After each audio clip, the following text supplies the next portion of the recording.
Swastiastu. Halo teman-teman semuanya, perkenalkan nama saya Imadi Krisna Satya Utama dengan NIM 231510134 dari program studi ilmu komputer kelas B semester 3. Nah, di video kali ini di sini saya akan menjelaskan mengenai rancangan jaringan yang sudah saya buat sebelumnya, yang dimana rancangan ini terinspirasi dari sebuah kantor kecil yang memang memiliki jaringan yang cukup lengkap.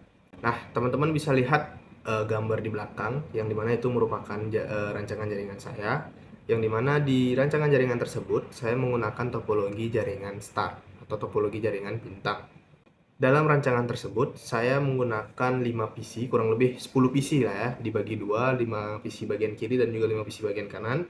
Kemudian ada terdapat 2 switch, 1 router dan juga 1 server. Nah, langkah pertama yang saya lakukan dalam merancang jaringan tersebut adalah menyambungkan masing-masing PC ke bagian switch, kemudian menyambungkan masing-masing switch ke bagian router. Jadi masing-masing PC tersebut saya sambungkan ke bagian switch, kemudian dari switch tersebut saya sambungkan juga ke bagian router dan juga ke bagian servernya. Barulah setelah itu teman-teman bisa pergi ke bagian server, kemudian pergi ke bagian desktop, lalu pilih menu IP configuration.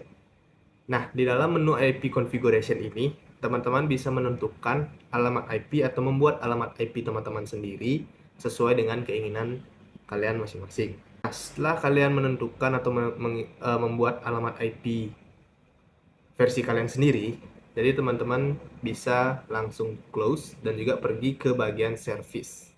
Nah, di bagian service, kalian pilih menu DHCP. Nah, di bagian DHCP ini, teman-teman bisa mengatur default gateway-nya sama seperti teman-teman mengisikan alamat IP yang sudah teman-teman buat tadi. Jadi, teman-teman bisa mengatur sesuai dengan keinginan teman-teman semuanya pada bagian default gateway-nya. Setelah teman-teman mengisikan default gateway, kita bisa close untuk bagian server ini. Kemudian, teman-teman bisa pergi ke bagian PC. Jadi di masing-masing PC ini teman-teman isikan alamat IP yang memang sudah teman-teman buat tadi. Dengan cara kalian klik masing-masing PC satu persatu, lalu pergi ke menu desktop, lalu pilih menu IP configuration. Nah, di IP configuration ini biasanya pada saat kalian baru membuka, kalian akan disuguhkan dengan bagian statik, yang dimana itu kalian harus dengan manual mengisikan IP, alamat IP atau IP address-nya. Namun karena teman-teman sudah membuat, karena saya juga sudah membuat alamat IP di bagian server tadi, teman-teman bisa langsung mengklik pada bagian DHCP. Nah, setelah teman-teman mengklik pada bagian DHCP, alamat IP akan langsung terisi sesuai dengan DHCP atau alamat IP yang sudah teman-teman buat di bagian server sebelumnya. Nah, setelah itu langkah tersebut teman-teman bisa ulang ke PC-PC yang lainnya. Jadi setiap PC akan terhubung dengan DHCP atau memiliki alamat IP address-nya masing-masing. Nah, setelah masing-masing PC berisi alamat IP, barulah kita bisa pergi ke bagian router untuk memasang yang namanya default gateway. Lalu kalian klik pada bagian router, kemudian pergi ke bagian config. Nah, di bagian config ini teman-teman bisa pergi ke interface. Nah, di sana kan ada fast Ethernet 0/1 dan juga 0/0. Nah, teman-teman klik pada fast Ethernet tersebut dan teman-teman bisa isikan untuk default gateway yang memang sudah teman-teman isi di bagian server tadi. Jadi, teman-teman bisa menyesuaikan IP address yang sudah teman-teman buat di server, lalu kalian kopas atau copy ke bagian router. Nah, fungsi dari default gateway ini apa sih sebenarnya?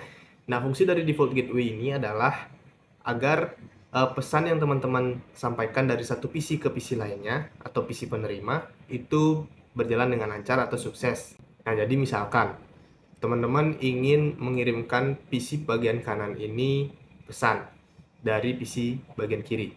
Nah, di PC bagian kiri ini dapat menyampaikan pesan ke bagian switch, kemudian dari switch akan menuju ke router. Nah, pada saat menuju ke router tersebut, default gateway ini akan sangat penting untuk mengirimkan pesan dari router ke switch bagian kanan, agar pesan tersebut sampai ke penerima. Begitu juga jika penerima berbalik mengirimkan balasan dari pesan tersebut, menuju ke arah switch, kemudian ke arah router. Nah, default gateway ini istilahnya menjadi jembatan agar pesan tersebut dapat tersampaikan dengan lancar, supaya router juga tidak kebingungan mencari IP address tujuan dari pesan tersebut. Nah, mungkin itu saja yang dapat saya sampaikan atau yang dapat saya jelaskan terkait dengan rancangan yang memang sudah saya buat ini. Jika ada kesalahan kata atau kekurangan informasi yang saya berikan kepada teman-teman semuanya, saya mohon maaf. Saya ucapkan terima kasih. Saya tutup dengan Parama Santi. Om Santi Santi Santi Om.